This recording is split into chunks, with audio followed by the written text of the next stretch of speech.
عدد واثنين وثلاثه. انا قلت لابد من ايه ان احنا نتدخل، لكن كانت نتيجه التصويت ان لا، سيبوا الامر ده دلوقتي ولا تتدخل ولا يعني ما يطلبش عمل جمعيه عموميه لحصول ده بدايه الخلاف. ده بدايه الخلاف. نعم. وبقول لحضرتك التزمت بالكلام بتاع تاجيل الامر ده الى انتخابات طب الحزب. هم يعني ممكن الناس تسال، طب هم زعلوا ليه وخرجوا سووا حزب النور رغم ان كانت لسه بنقول يا هادي؟ قعدت سنه الخلافات دي شلت الحزب في الحقيقه.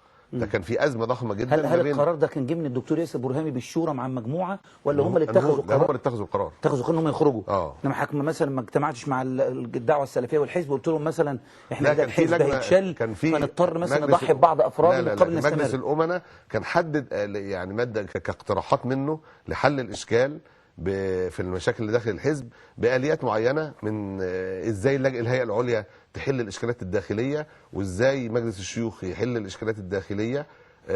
فلما صدرت القرارات دي بالاغلبيه بعد كده داخل مجلس الامناء كتوصيه للاخوه في الحزب وهم التزموا بيها كهيئه عليا، الدكتور عماد والدكتور يسري راوا انهم مش هيقدروا يلتزموا وان الافضل ان يحصل انفصال.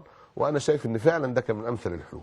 طيب. والوضع على فكره يعني اعتقد ان هو كده امثل الاوضاع. انت حضرتك بتبص على الرئيس مرسي ازاي؟